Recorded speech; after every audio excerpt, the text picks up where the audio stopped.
All right, good afternoon. It's great to be back at ThinkBox here on the sixth floor in our Entrepreneurship suite as we continue our Case Western Reserve Entrepreneurship Alumni Speaker Series. This is, I think, maybe the fourth or fifth or even sixth event that we've had. We're on a roll since we started things in January. So thank you for joining in person today, and thank you for those that are watching on Facebook Live. My name is Michael Goldberg, and I'm the Executive Director of the Veale Entrepreneurship Institute, which is housed here at ThinkBox. And we're thrilled today to have Fehmida Kapadia, who is a colleague, a fellow Fulbrighter, which I'm sure she'll talk about today, having just completed a really interesting and impactful Fulbright in Brazil, to share some of her thoughts about the work that she's been doing here and in other parts of the world. And we're thrilled to have Tessa as our student moderator. For those that are watching on Facebook Live, please feel free to ask questions. Our colleague Doug DiGirolamo will be maintaining checking the feed for questions. And because we have a relatively small group here at ThinkBox, maybe if we could go around and I'll pass a microphone around, everybody can sort of introduce yourself to Fehmida and Tessa and also to the folks who are watching. I'll start with you, Joe. Oh, geez. Yeah. I'm shy. I know. You're so shy. I'm Joe. I'm resident physician, MBA candidate, graduating in May. Bob Sopko, Director of CWR LaunchNet, helping students and alumni with their business ideas. I also assist out at Jumpstart a little bit. Right, so we'll skip Tessa and Fehmida for now, yeah. Hello, I am Zainab. I have a master's degree in instructional design models, and I am working about this area by researching in educational technology. Mic, but we'll turn it over to you, Tessa. I know you're mic'd up to kick things off. Thank you. Thank you very much for the introduction. As you mentioned, I'm a senior in math and physics and part of the prize cohort, which deals with entrepreneurship. And then I'd just like to ask, before we go into the questions, if you could just give a brief kind of introduction and summary of your career journey that brought you to here. Sure. So let's see, I started my career in research. I have a PhD in biochemistry, and I came up to Case because I was recruited here as a postdoc. So I was working as a postdoc here at Case Western in cardiovascular biology. And I was in a bit of a transition space at that time. I was looking at my next thing and what I wanted to do after I finished my postdoc. And so as a part of that process, I was exploring various different options. And I happened to discover the Science and Technology Entrepreneurship Program at that time, the STEP program, which basically is an entrepreneurship management program geared towards people who already have a background in the sciences. And I thought that was a really good fit for me. So I started taking some classes there. I really enjoyed what I was learning. And so when my postdoc ended, I went back to school full time. I completed the program. And then that was 10 years ago. So I have been involved in the entrepreneurial journey ever since. I've taken products from idea up to commercial prototype. I started my own consulting business about 6 years ago, where I've mainly worked with startups and entrepreneurial projects, helping with strategy and business development work. And I am also an adjunct faculty at Case, and I teach entrepreneurship. So currently I'm working with a researcher here at Case Western, and we are working on starting the Human Fusions Institute. So Dustin Tyler, who's working on building the Human Fusions Institute, I'm helping him with strategy and business development for the institute. So then maybe starting with the more recent, the Fulbright Scholarship, which congratulations again on the Fulbright. And I was wondering if I could ask just what you found to be the most rewarding part of the experience? The most rewarding part of the experience, I think, was was the interaction that I had with a lot of different people when I was there. I was very fortunate. I got an opportunity to travel pretty much across the country.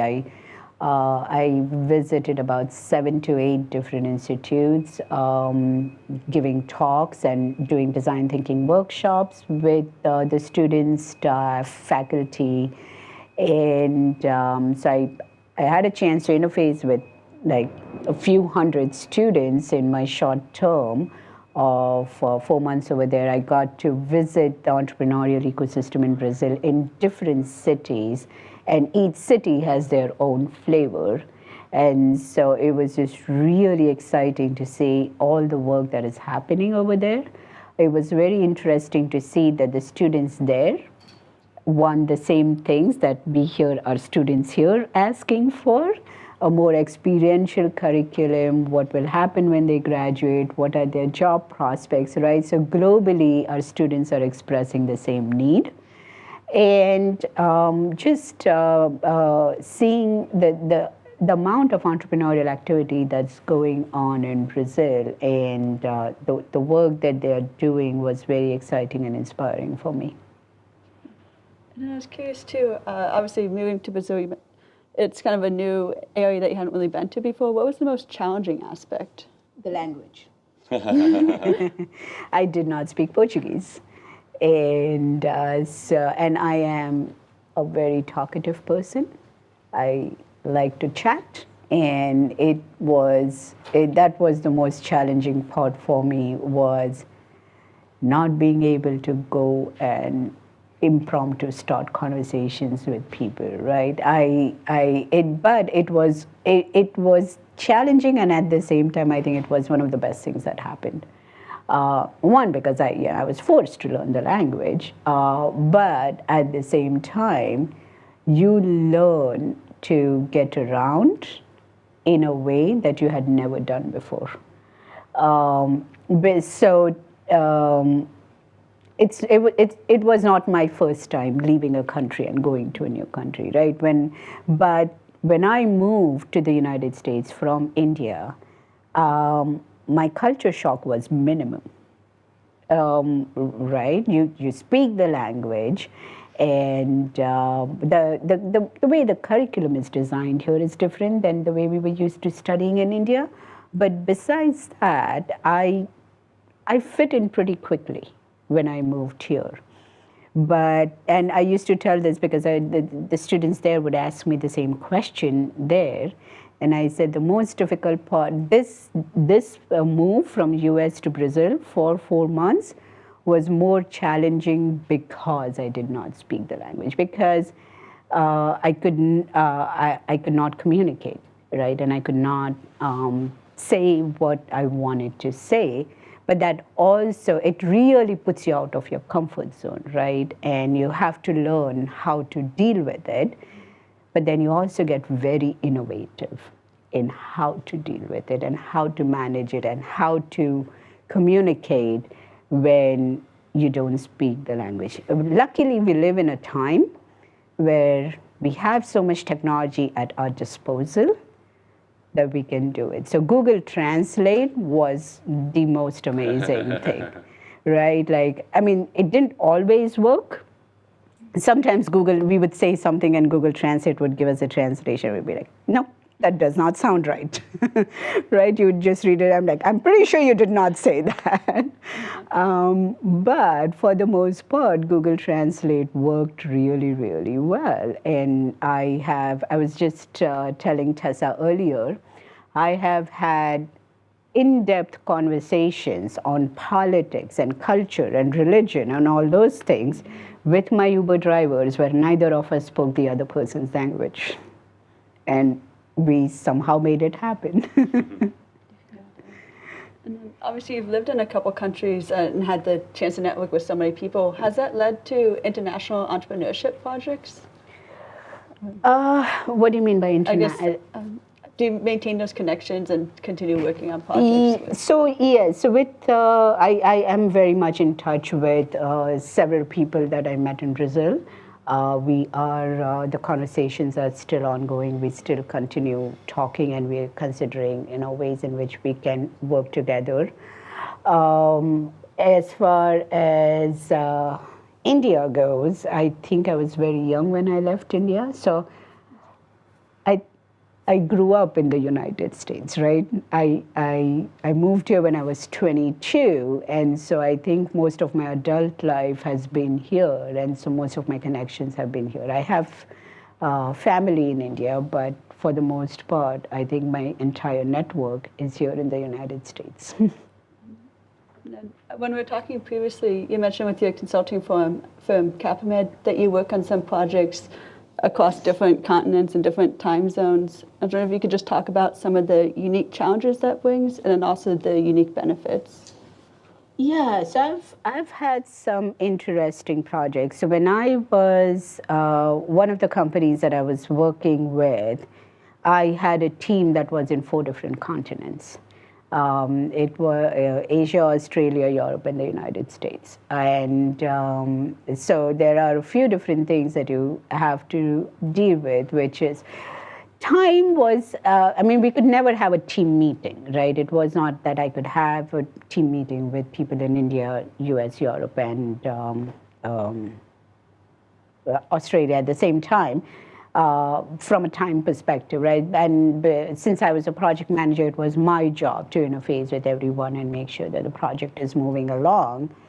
I think the challenge is always culture, right? Because each country has its own culture, own way of communication, and own way of sharing things.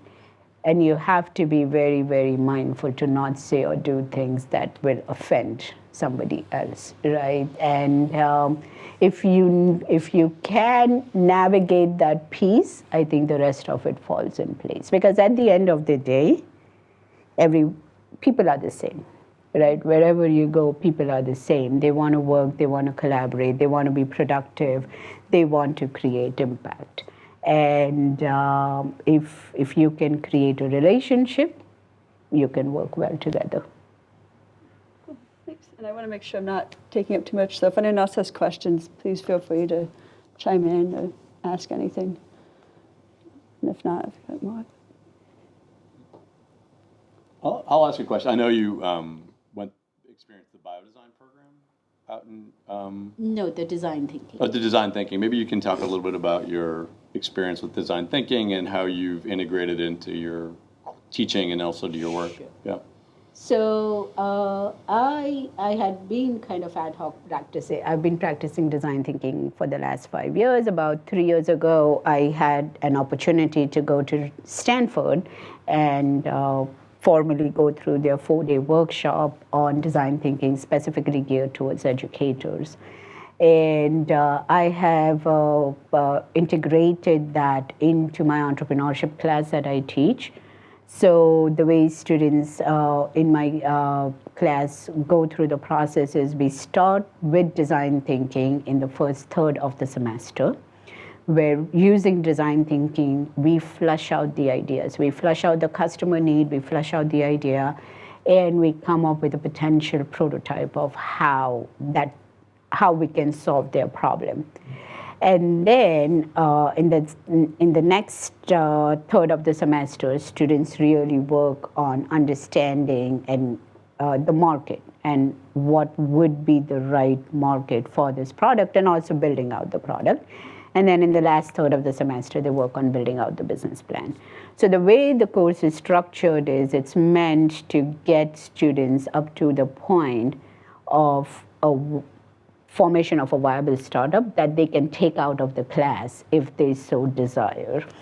And I think the design thinking process really, really helps in that, because very, very early on, they learn the value of inviting customer input, right? Because if you tell them you should go get customer input, it's one thing. But if it's a requirement and they go out and they experience it, they learn pretty early on to challenge their own assumptions, right? And to not go by that. They learn pretty early on that what the customer wants may not be the same thing that they assumed.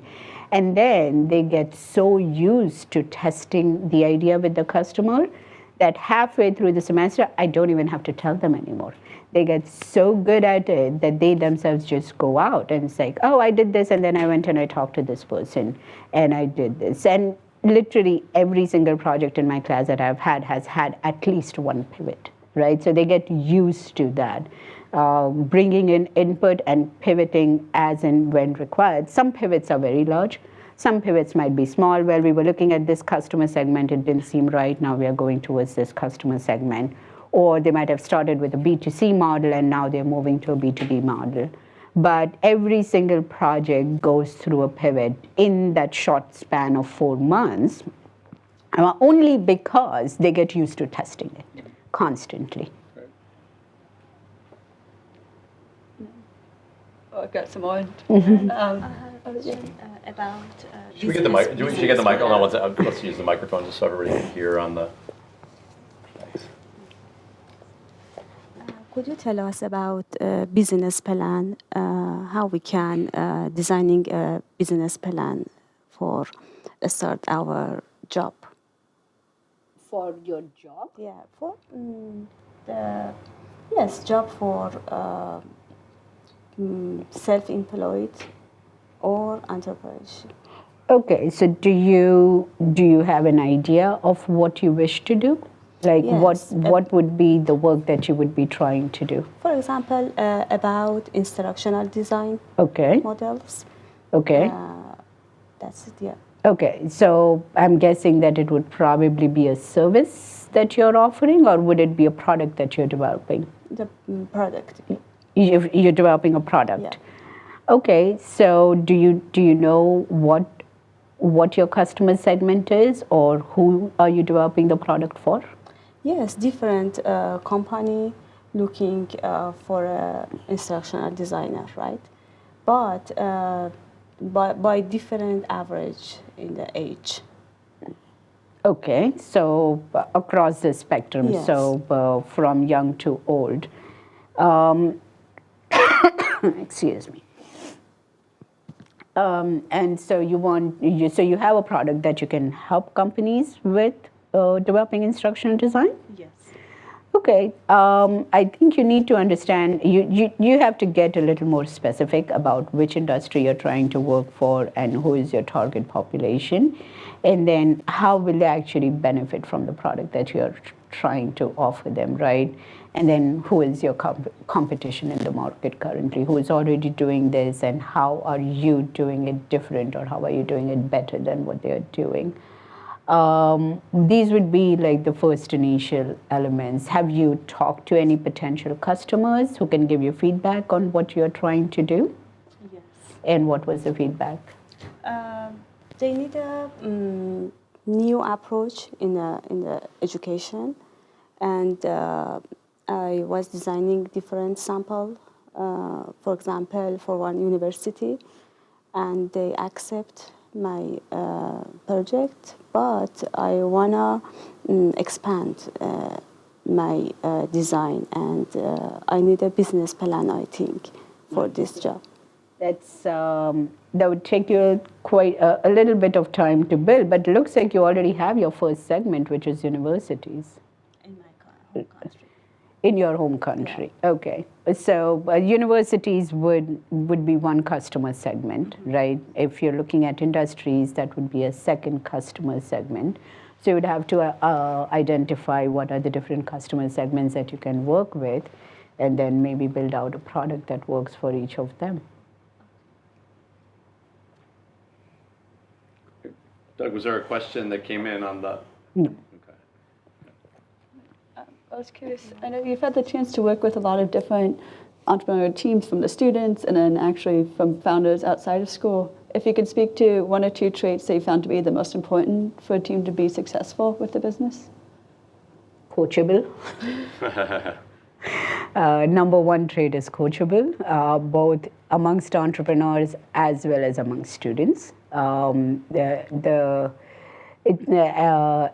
And then so I would turn coachable with flexibility, right? Like being able to take in advice, take in input, and actually know how to incorporate it. You have to be able to collaborate, work well with teams, build teams, and you have to be able to sell. Right? Because as an entrepreneur, you're selling a lot all the time, whether it's investors, whether it's your customer, whether it's your partners, whether it's hiring someone new to join your team, you have to know how to sell.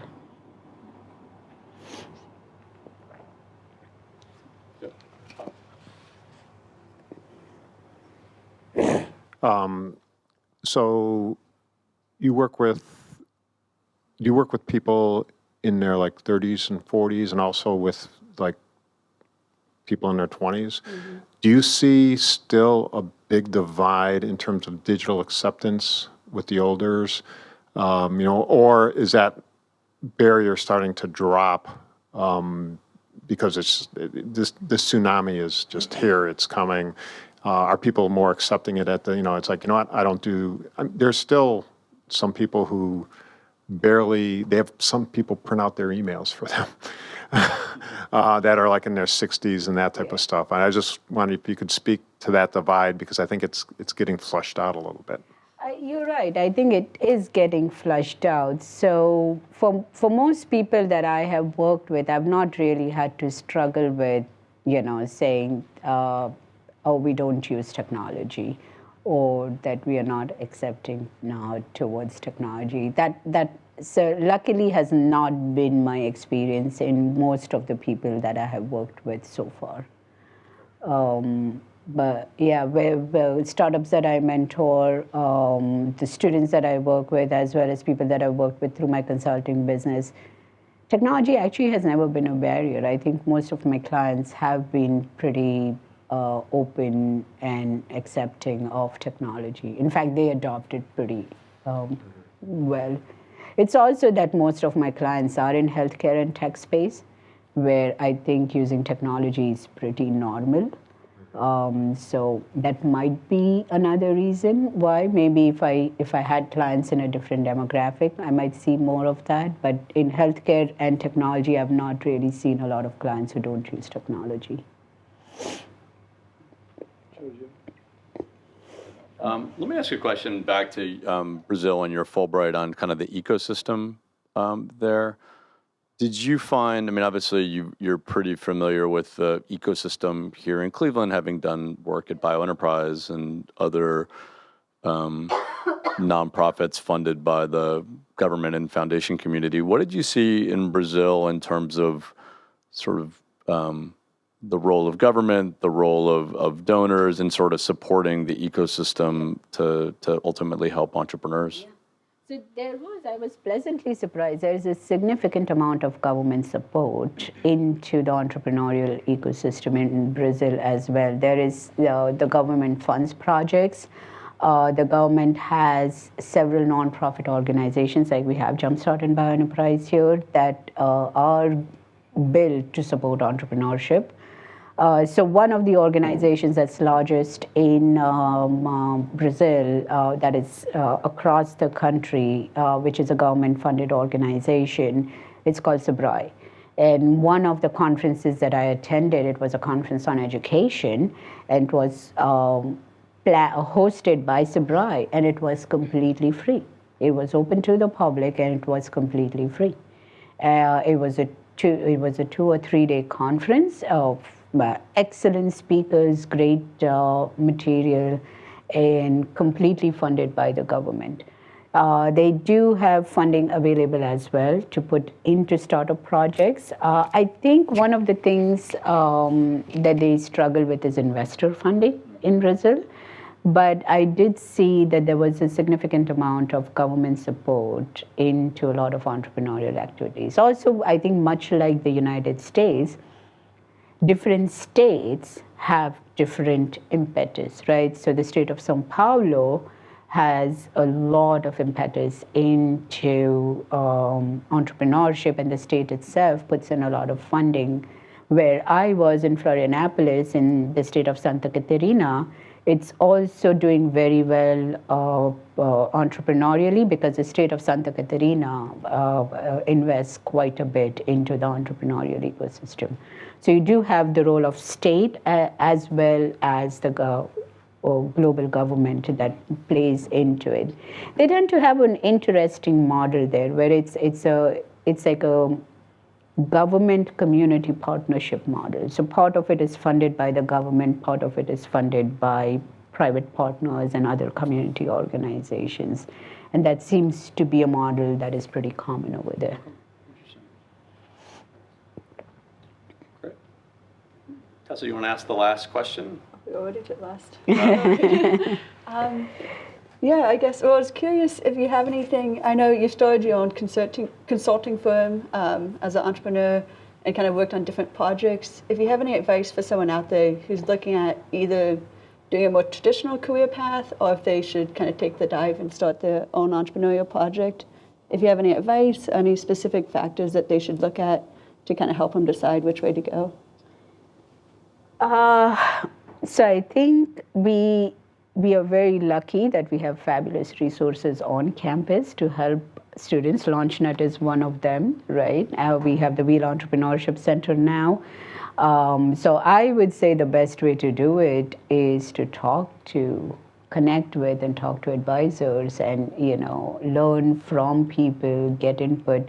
If you have an idea that you feel like, you want to move forward with, again, we have resources on campus that we can connect with and get feedback, right, to help you do that. But I would, it's not a black and white, you go for entrepreneurship or you go for a traditional career, right? It's one of those things that you explore and you have to take several factors into consideration before you decide. Most of my students take jobs after they graduate, mainly because they do have a student loan that they have to worry about. Doesn't matter that they don't want, that doesn't mean that they're not entrepreneurial or they don't want to do it, because some of my students who are now 2 or 3 years into their career, I'm still in touch with them, and some of them have gone back and picked up their passion for entrepreneurship. So the timing has to be right, the factors have to line up, you have to have financial support. But if you feel like you are entrepreneurially inclined, I would say definitely don't give up on the dream. Thank you very much. Well, thanks everybody for coming. This is a really intimate and nice setting. And Fehmida, you do so much for students on campus and entrepreneurs, and now helping researchers look to find ways to commercialize their technology. So we're really appreciative of everything you do here on campus for our students and in the community. And thanks for sharing with us today. And for those who are watching on Facebook Live in the stream, thank you for joining us as well. We're off for spring break next week. We'll be back on March 16th with Jay Jamison, who's the Chief Product Officer and Chief Technology Officer of a company called QuickBase. Jay was a friend of mine from business school, so he's a former Microsoft and HP exec. So he'll be on campus. So we'll be back at noon here at ThinkBox for those who want to join in person and anyone on Facebook Live. So have a great weekend and great rest of the day. And Fehmida and Tessa, thank you again for doing this.